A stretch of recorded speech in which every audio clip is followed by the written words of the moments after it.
mural in town. We've also been approached by the Shade Tree Commission about doing a Borough of Trees themed mural. They thought maybe along the train trestle on Union Ave, but you were saying that might not work with historic preservation. Probably not. Yeah. Hi, John. But there is actually the big wall that's down by the trestle that is the lead in into the town by Maybe that's- Feronia and, Maybe I mean, that's a what they flat meant. wall. Right, Parking deck. the parking Yeah, deck. the, Right. yeah, the foundry, back foundry. Well, maybe that's what somebody was thinking and I Yeah. misheard. I don't know. It's, Yeah, I had a couple people Playing talk to telephone. me about that. So that would be really exciting to have a mural there, and then the town, they apply for grants periodically, and we got at Citizens Finance, we got the August list, and one of the grants involved that they've applied for, I don't know if they have it yet, is to do renovations and painting in Claire's Tunnel, you know, the creepy tunnel on Park Ave that looks like you're gonna get murdered.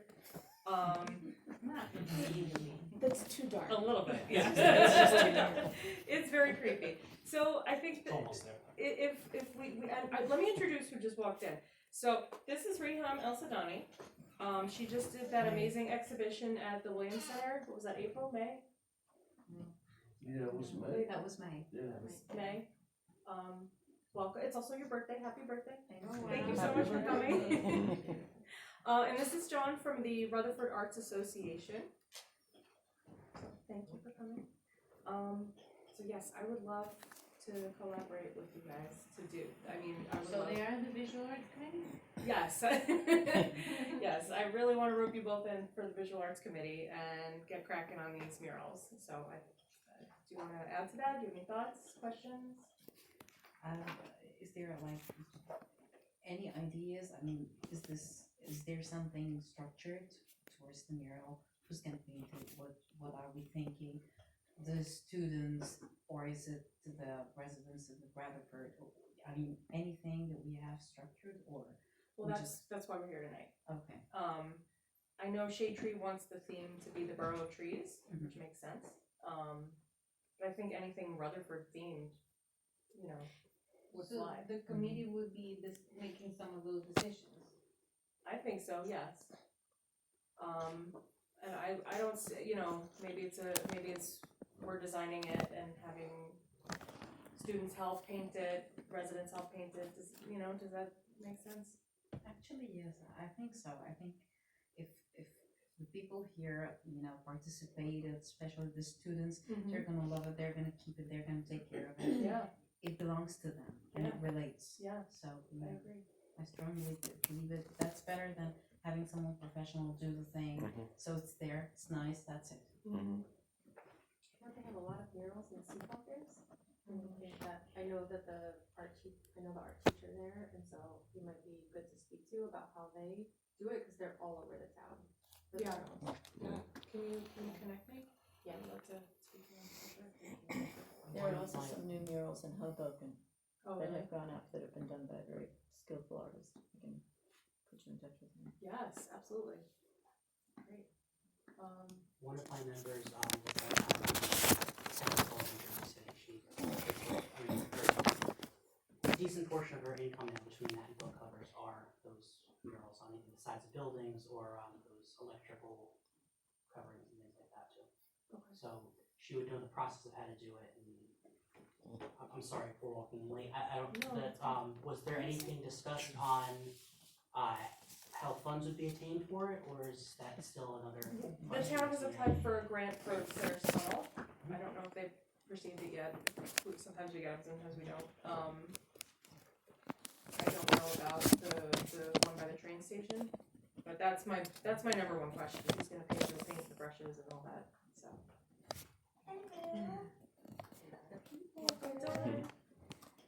Our secretary. I'm gonna get fired. You want me to type on yours? Sure. So I was thinking it might be interesting to have the school teachers have the students come up with ideas that we then take from the kids to mesh into the design concept. Mm-hmm. Then it's all coming from the whole, the children as well, but then like a larger swath of the community having input then. What if you did a contest, like a school-wide contest, and then the winner's idea, goes up? I think they do a lot of contests on the Bergen County level, right? Yeah, I- the I- calendar.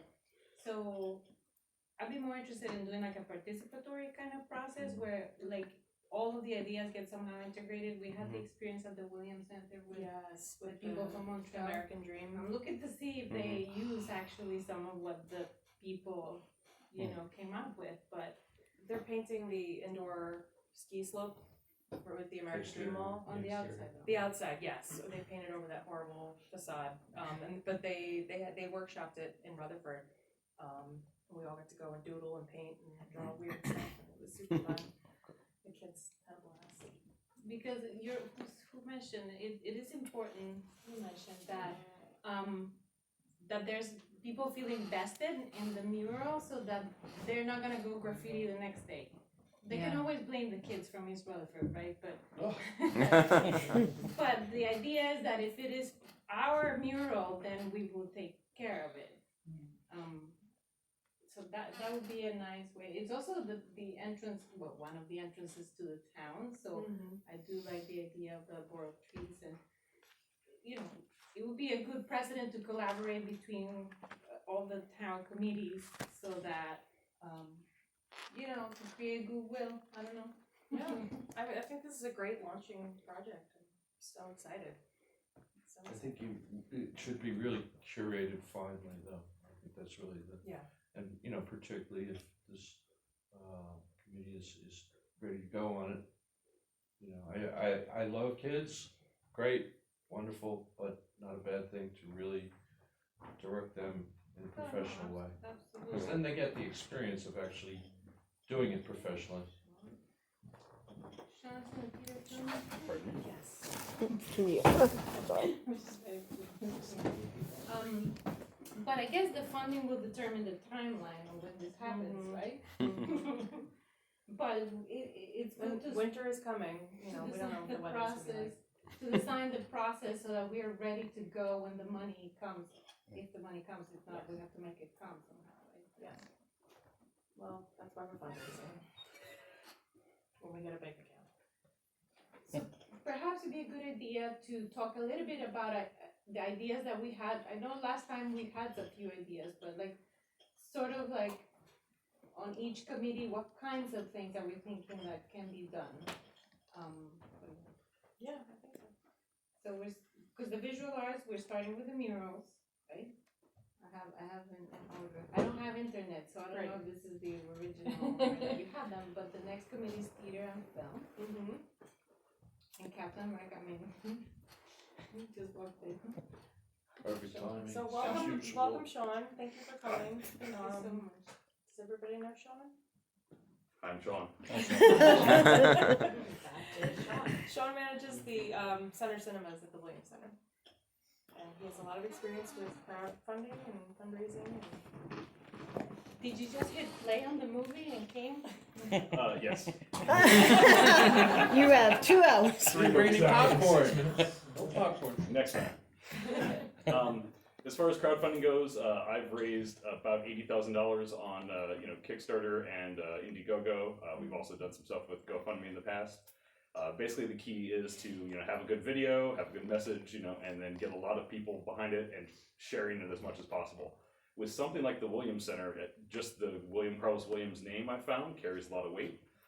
Even bill collectors, when they will call the Williams Center, will stop me and say, "Oh, by the way, my favorite poet is William Carlos Williams." Just to say his poetry has affected my life. So it has a broader reach beyond just this community. So we wouldn't necessarily have to depend on just Rutherfordians in order to foot the bill for any sort of fundraising. I think that it could have some national appeal. I love that. So how do you feel about film festivals in general? Film festivals are a lot more complicated than they might seem on the surface. The big issue for us is that since we're a first-run cinema, carving out that amount of time for us would lose us money. What about like just a film screening, like one film? We can do that, but most weeks we're obligated contractually to show those first run movies up to 5 times a day, always in the 5 and 7 o'clock ranges, you know, so we can do things outside of our normal business hours sometimes, but it's, you know, hit or miss as to when we can do it, you know, and we don't have a whole lot of foresight into what we can do and when, because sometimes we'll find out on a Monday what we're gonna get that Friday, you know, it's, we What have to be about able to turn around, we have upstairs? to be very flexible with it. What about in that other theater? The Oh, I know there's the blinds, Marcus? like Marcus Hall. yeah. There's no projection in that room, Right, there's also no screen. right, we Wait, need some they used equipment. Yeah. Oh, You it was need- the church. You What's that? need to bring Yeah, no, screens because in. I had seen a screen there, but it didn't belong. The church had a small screen and a small projector set up, you know, but it was, That was not adequate. yeah. Okay. I had an idea if you wanted to do a film festival, because I know it also costs money for the film that you're screening for this one screening that you're gonna do or whatever. Maybe like if you did something cartoons or kid-like at 10 a.m. on a Saturday or Sunday, because then you get a bunch of kids to go to it. That's your time frame where you're allowed to do it. We'd still have to pay for the rights for all of that kind of stuff, and generally that's also when we do our birthday parties. Right. So we have, you know, as you know, we've got a lot of those booked up. And as far as like anything that is outside of what we have for like our first run screenings that we already have booked, it's generally not profitable to book something else, like on top of whatever costs that we'd have to charge, you know, for a screening and for a private show. It generally costs about $500 just for the movie, and it'll cost upwards of that because it's $500 versus 50 to 75% of the ticket sales. So I guess just to build off of your idea, I was wondering if it was something that this organization could do regular fundraising for to sponsor Rutherford Family Film Days that are free. You get paid from the funds, and then there's a community event on a semi-regular basis where the community comes together. There's something for the family to do. It brings people into town, and you can make money off the concessions. Right.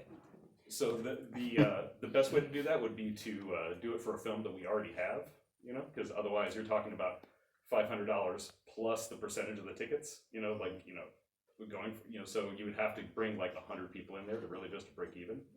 But we almost always have kids movies. That's what I was gonna say. You know, so right now is an exception, but most weeks we have a kids movie. You know, so if there's something like that coming up that people want to schedule and want to sponsor an event like that, we're definitely open to that. But something tells me that maybe we shouldn't be having the ideas because we have no idea.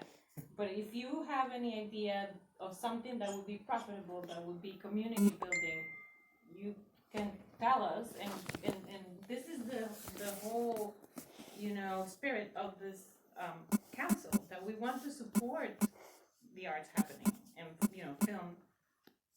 And film is bunched up with theater, but theater is, you know, in the works. But we want to support that. Yes, yes, we want to support those, for sure. So I mean, if you're just looking for like a family film, you know, or that's coming up, or you know,